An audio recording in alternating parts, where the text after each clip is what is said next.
Bonjour et bienvenue au podcast Ton Tremplin. J'espère que tu passes une rentrée scolaire extraordinaire. Je m'appelle Mélissa Plante, je suis ton hôte ici au podcast et c'est la thématique du jour. On parle de rentrée scolaire parce que je sais que pour plusieurs parents, peut-être même pour plusieurs universitaires, pour plusieurs collégiens, ça peut être une source de stress, une source d'anxiété peut-être, une source de je dors pas la nuit, de j'ai envie de m'arracher les cheveux. Et je me suis dit que si je pouvais t'aider à respirer, relaxer, te donner la permission d'être imparfait et imparfaite, j'allais le faire. Peut-être que ce sera ta plus belle rentrée 2024, je le souhaite. Nous, on a un coco qui a commencé le secondaire cette semaine et tout le monde était fébrile, un peu excité, un peu stressé à la fois. C'est des grosses étapes, les rentrées scolaires, c'est des gros moments de l'année. Et je sais que comme parents, on met la barre haute, particulièrement, je pense, les mamans qui mettent la barre très, très haute pour que justement tout soit parfait, pour qu'on ait des beaux lunchs dans des belles boîtes bento avec des collations faites maison, avec des bons repas. Et on veut donc que les enfants mangent toute leur boîte à lunch, qu'ils aient leur bouteille d'eau réutilisable, puis que ça soit une journée positive avec des nouveaux amis. Puis des fois, c'est le cas, puis des fois, c'est pas le cas. Puis on peut faire un maximum de choses, puis il y a une partie que c'est l'univers qui va gérer le restant. Et le lâcher prise est pas facile. Donc aujourd'hui, j'ai envie qu'on se donne la permission ensemble d'être imparfaite. L'idée, je pense que c'est de faire son mieux, mais c'est aussi pas de s'empêcher de dormir ni de s'arracher les cheveux sur la tête. Parce que ça, nos enfants aussi le ressentent puis vont le vivre. Et on ne veut pas que ça soit non plus que nous, on devienne une source de stress pour eux. On va parler de l'éléphant dans la pièce. Si tu es sur YouTube et tu me suis, tu vois ici qu'il y a du linge derrière. Ici, mon bureau, si tu ne le savais pas, c'est la salle de lavage et c'est mon bureau. D'un côté, tu as la laveuse sécheuse et de l'autre côté, tu as le bureau, les écrans, clavier, imprimante et compagnie. Et derrière moi, on a des vêtements qui ont commencé à être pliés. Et je me suis dit, ben là, faudrait que je plie mon linge avant d'aller faire l'enregistrement de notre podcast. Et c'est quoi? Je me suis dit, tu veux que les gens ne s'arrachent pas les cheveux de sa tête, alors toi non plus, donne-toi la permission de ne pas t'arracher les cheveux de sa tête. C'est pas la première maison que vous allez voir avec du linge qui n'a pas fini d'être plié, hein? Et c'est quoi, ce linge-là? Si je ne le plie pas ce soir, il sera encore là demain matin à m'attendre. Et il est très patient, mon linge. Il m'attend constamment pour être plié. L'enfer, c'est l'enfer. La première chose que j'ai envie de te dire, c'est évidemment l'organisation, ça aide. Tu sais, je veux dire, dans tout, ça va t'aider. Plus qu'on est organisé, plus ça va se faire en douceur. Puis souvent, on pense que quand on est organisé, ça nous enlève du temps, puis ça nous enlève de l'espace, puis ça nous ajoute une structure, puis la vie devient plate. C'est le contraire. Parce que si tu fais, par exemple, une meal prep le dimanche après-midi ou le dimanche matin, ben, tes soirs de semaine vont être plus rapides, plus efficaces. Tu vas avoir moins de vaisselle, tu vas te casser moins la tête, ta charge mentale va être diminuée pour un petit 2 heures, 2 heures et demie, 3 heures, peu importe le temps que tu prends pour faire ta meal prep, peu importe ce que tu fais comme meal prep. Et là, on se dit, ah, mais je ne veux pas prendre un 2, 3 heures de mon dimanche pour faire ma meal prep. Mais si à tous les soirs de la semaine, ça t'aide, ça t'enlève une charge mentale pendant la journée, ça t'enlève du temps pour faire la vaisselle parce que la moitié est déjà faite, ben ça, c'est pas t'ajouter une structure puis une vie plate, c'est te donner de la liberté pour tes soirs de semaine. C'est peut-être ça qui va faire en sorte que tu vas aller jouer dehors avec les enfants, que tu vas aller prendre une marche avec le chien, que tu vas t'entraîner ou que tu vas prendre un bain moussant parce que tu vas avoir le temps, tu comprends? Fait que des fois, on pense que s'ajouter de l'organisation, ça va rendre notre vie plate puis qu'on va perdre la liberté, mais c'est le contraire. Ça va t'en donner de la liberté. Donc, la première chose que je te conseille, c'est de t'organiser. Ben, comment on s'organise? Là, j'ai donné un exemple qui est super évident avec, évidemment, la meal prep, d'aller commencer à faire tes soupers, à couper des légumes, couper des fruits, peut-être cuire des protéines, tu sais, les motadines de poitrine de poulet, que ça prend une éternité parce qu'on a peur de la salmonelle, puis que Ben, Seigneur, il faut que ça soit très, très, très, très cuit, puis c'est long. Peut-être que tu peux les faire cuire le dimanche, tu comprends? Peut-être que pendant que tu fais le barbecue le samedi soir avec ton conjoint, prenez un petit verre de vin, mais lui, il fait cuire je sais pas quoi, mais pendant ce temps-là, vous mettez aussi des poitrines de poulet sur le barbecue. Comment on peut s'organiser pour maximiser notre temps, pour faciliter les soirs de semaine pour les repas?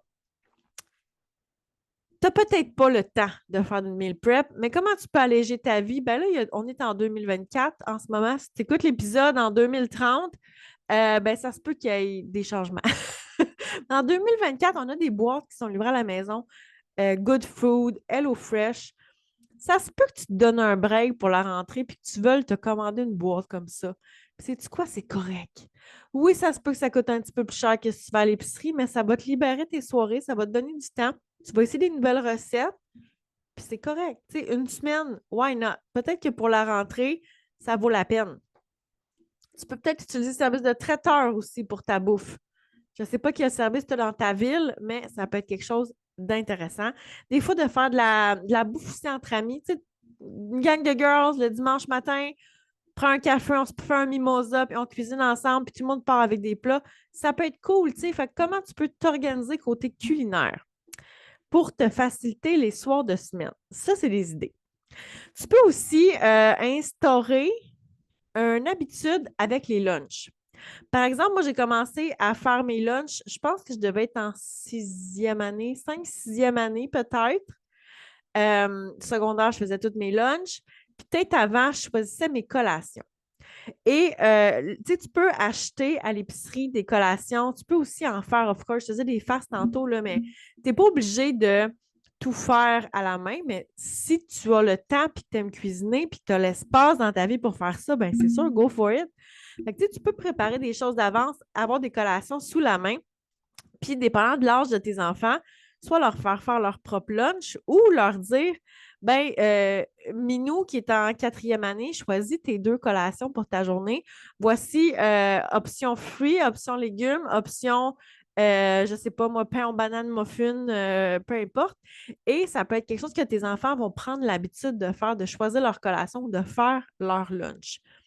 Dépendant de leur âge, of course, tu peux les assister, mais toi, tu offres la diversité, puis eux vont avoir le choix, puis ils vont prendre qu'est-ce qu'ils ont envie de manger. Puis peut-être que cette façon-là, le lunch va revenir plus manger. Parce qu'on s'entend que si on met toujours des petites carottes, des petits baby carottes, là, des fois, ça revient, puis ça revient sec un peu, tu sais.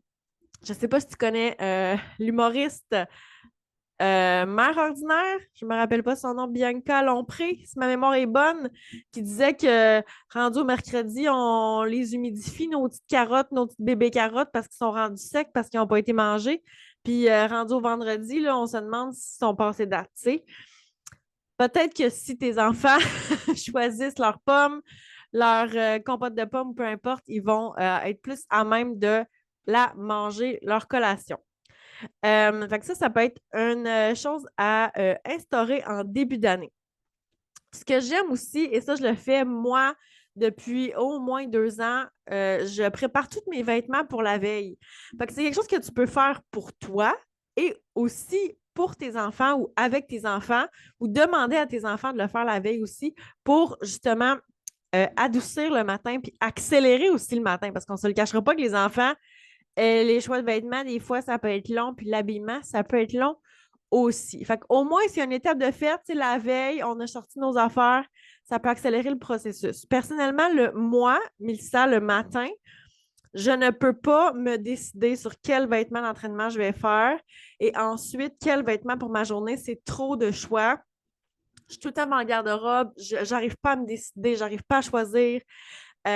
Des fois, ça ne matche pas parce que c'est comme, il fait noir un peu. Pour vrai, ma solution, c'est vraiment de sortir mes vêtements d'entraînement la veille et même chose pour mes vêtements pour ma journée de travail. Il y a aussi oh my God, c'est un philosophe qui disait qu'on a un certain nombre de décisions à prendre en une journée. Puis quand on a atteint ce maximum-là de décisions, ça devient plus difficile. Puis on est comme embrouillé, puis on n'arrive pas à se décider. Fait que si tu fais ça la veille, tu vas y aller. Tu sais, il te reste un nombre de décisions que tu vas gérer. Puis si tu commences ta journée en prenant des décisions pour tes vêtements, ça se peut que rendu à 15 heures, tu aies de la misère. Je ne sais pas si c'est vrai, mais c'est vrai qu'il y a des journées que j'ai plus de difficultés à me décider, puis le matin, c'est vraiment pire que le soir. Donc, perso, je fais ça d'avance. Je fais tous mes vêtements à l'avance. Tu le sais, j'en ai déjà parlé plusieurs fois. Prépare donc tout ce que tu peux préparer d'avance. C'est pas juste tes vêtements, ton lunch, le lunch des enfants. Je trouve que c'est plus doux quand c'est fait le soir tranquillement que quand il faut que tu goroches tes affaires dans ta boîte à lunch parce que tu es pressé. Moi, personnellement, j'aime mieux y aller un peu le soir. Puis, exemple, le matin, faire le thermos parce que il faut que ça soit chaud, of course. Mais ça peut être intéressant. Autre chose pour ajouter de la douceur dans ton année. OK, là, on va large. Mais pendant qu'il y a des effets scolaires et des boîtes à lunch et des trucs de lunch, je te conseille d'en acheter des extras. OK? Parce que des fois, pendant l'année, trouver un thermos, trouver une boîte à lunch, c'est plus difficile. Puis, je ne sais pas toi, mais moi, ça m'est arrivé de perdre ma boîte à lunch et le petit, ça y est arrivé au moins 3 fois l'année passée, je pense.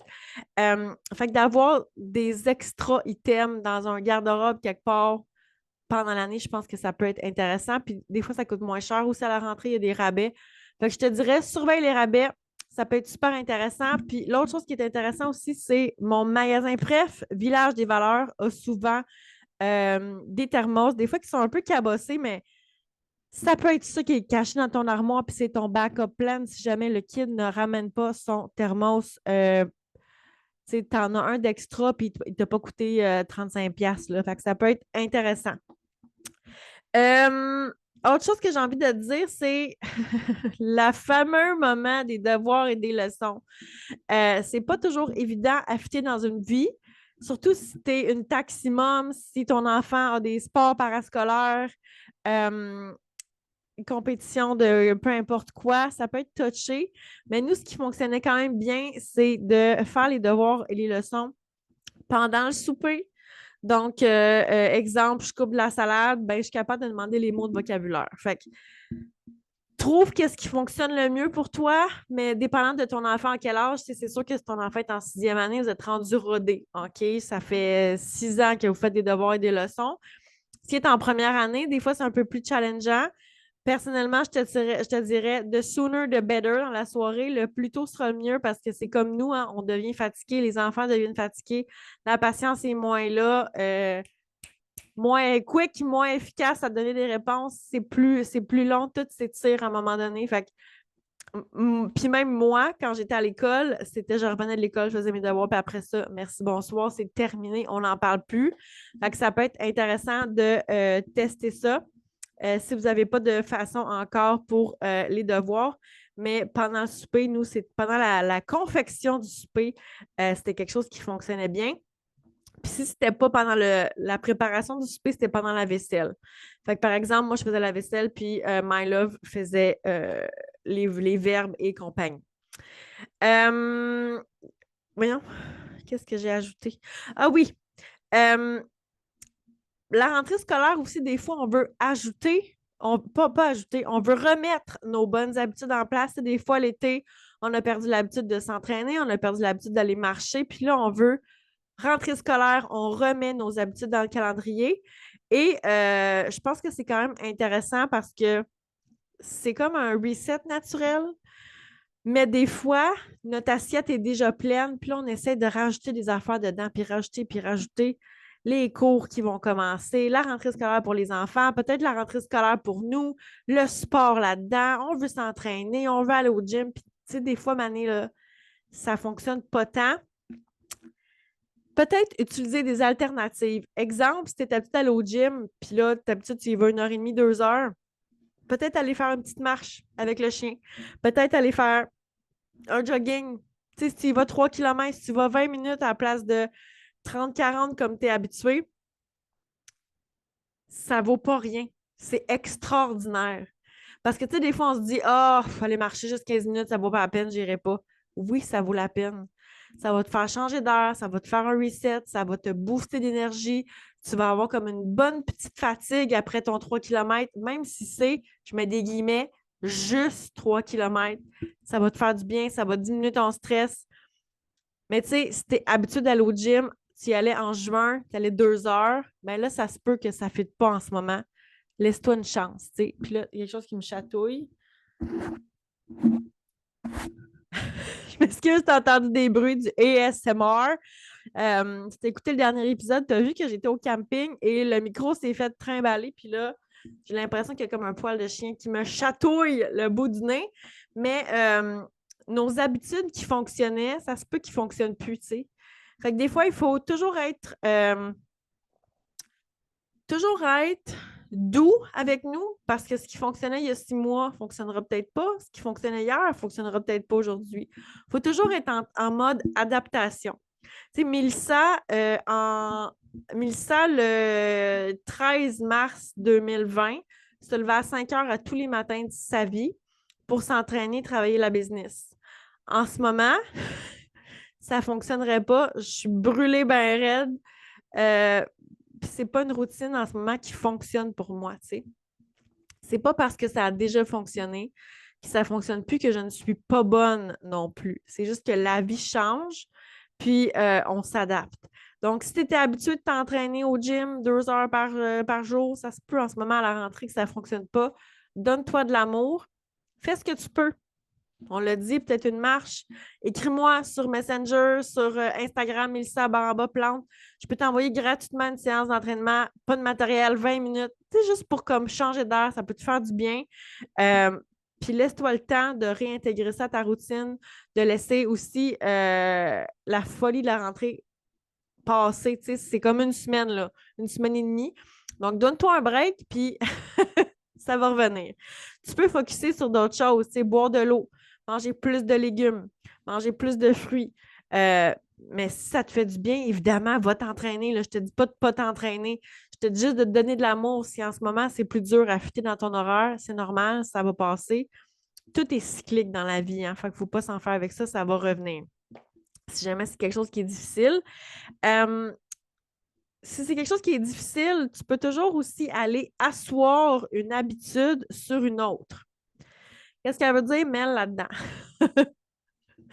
Euh, Par exemple, ce que je conseille beaucoup à mes partenaires avec Body, c'est que souvent, on va prendre notre jus magique, notre pré-workout, puis on va aller s'entraîner 15-20 minutes après.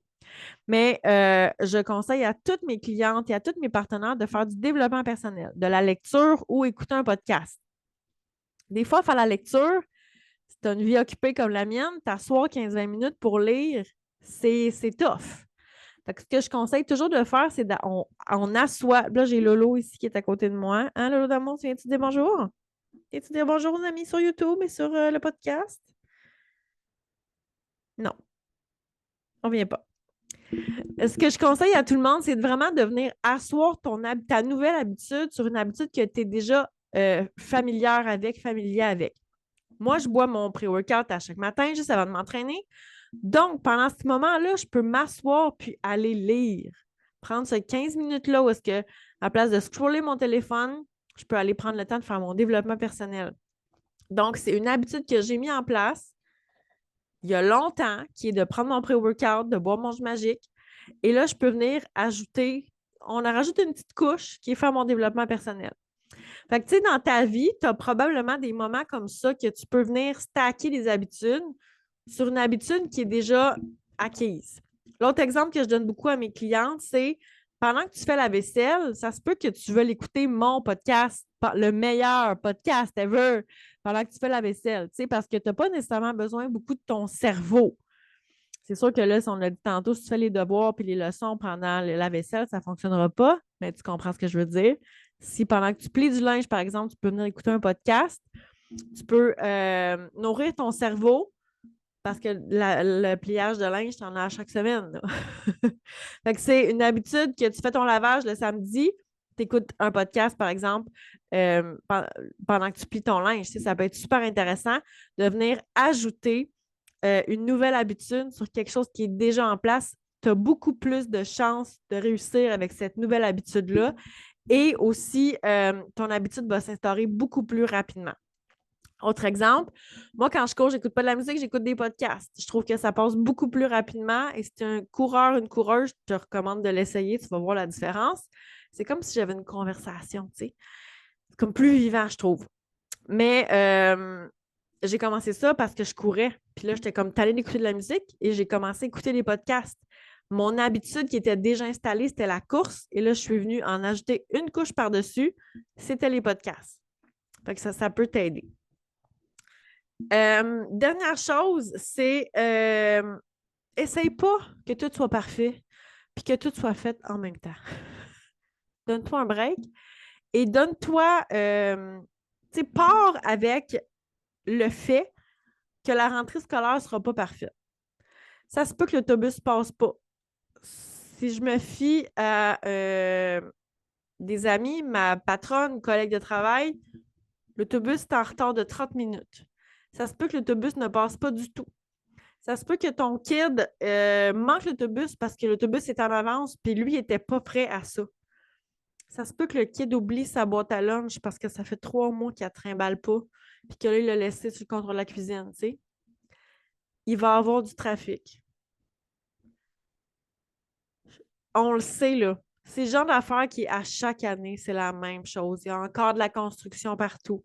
Tu vas peut-être échapper ton café ou tu vas peut-être oublier de mettre ta tasse. Puis ça va couler à côté, tu sais. On le sait que ça ne sera pas parfait. Fait enlève-toi cette pression-là de perfection et fais de ton mieux. Fais de ton mieux avec les lunchs, fais de ton mieux avec les devoirs, fais de ton mieux avec le lavage. Je te le dis, le lavage, continue-moi, il va t'attendre, puis le pliage aussi. Profite des moments parce que ces moments-là ne reviendront pas. Prends du temps pour toi. Parce que tu veux pas qu'il y ait comme 12 cheveux gris qui te poussent, là. Tu veux faire sortir ce stress-là. Fait que oui, prends du temps pour toi, puis accepte que c'est pas parfait. Puis je pense que tu te dis, quand on part avec le c'est sûr que ça sera pas parfait. C'est sûr qu'il y a une journée qui va aller probablement de travers. Puis ça se peut que tu perdes patience. Mais tu mets ta barre peut-être un petit peu plus basse. Ça se peut que ça soit vraiment mieux, tu sais. Je pense que si on set notre barre à la perfection, on va probablement être bien déçu puis bien découragé de nous, tu sais. Puis je sais que tu as fait un job extraordinaire. Si tu as écouté ça puis tu es jusqu'ici puis tu n'as pas d'enfant, je te dis bravo, parce que des fois, la rentrée scolaire, on pense que c'est beaucoup pour les enfants, mais je pense que c'est aussi un reset naturel pour bien des choses dans la vie, tu sais. Les vacances qui achèvent, on va consommer peut-être un peu moins d'alcool, on va retourner à notre routine d'entraînement, notre routine d'alimentation saine. Ben, tu as le droit aussi de ne pas vouloir tout faire ça en même temps. Ça se peut que cette semaine, tu focuses sur tes entraînements. Ça se peut que la semaine prochaine. Moi, te faire une phrase complète, prépare-toi, ça s'en vient. Tu veux le focuser la semaine prochaine à boire de l'eau. La semaine d'après, tu vas peut-être rajouter plus de légumes. Puis la semaine d'après, tu vas peut-être checker ton alimentation. Puis ça va avoir pris 1 mois à réinstaurer dans ta routine. Puis sais-tu quoi? C'est correct. Parce qu'il te reste encore 88 prochaines rentrées à vivre. Puis 88 prochaines années à vivre. Fait que, tu sais, comme, on peut-tu donner un break? On est là pour la long game. C'est pas fini, là. C'est la continuité d'un chapitre de ta vie. C'est la continuité de ton parcours santé. Puis je ne sais pas pourquoi on se met cette pression-là. Peut-être que c'est une pression qui est sociale, parce qu'on maintenant, avec les réseaux sociaux, on voit donc toutes les mamans qui ont cuisiné les affaires congelées, puis les petits plats, puis les petits ci, puis les petites boîtes à lunch, puis les petites affaires sans papier, puis sans déchets, puis ça nous stresse bien gros, puis on se compare peut-être. Mais c'est pas nécessairement ça qui va faire en sorte qu'ils vont se coucher le soir et qu'ils vont être heureuses, tu comprends? Fait enlève-toi cette pression-là euh, parce que ça t'apporte rien. Fais de ton mieux, puis quand tu te couches le soir, sois fier de toi. Là-dessus, je souhaite à tous les parents une bonne rentrée 2024 et à tous les non-parents, je te souhaite un esprit de bon mois de septembre, puis tu vas rocker ça solide. Là-dessus, ben, on se retrouve la semaine prochaine pour un autre épisode de ton podcast préféré, le podcast Ton Tremblin. En attendant, si tu veux partager sur tes réseaux sociaux, gêne-toi pas, je suis certaine que ce message-là peut faire du bien à bien du monde. Allez, allez, ciao, ciao.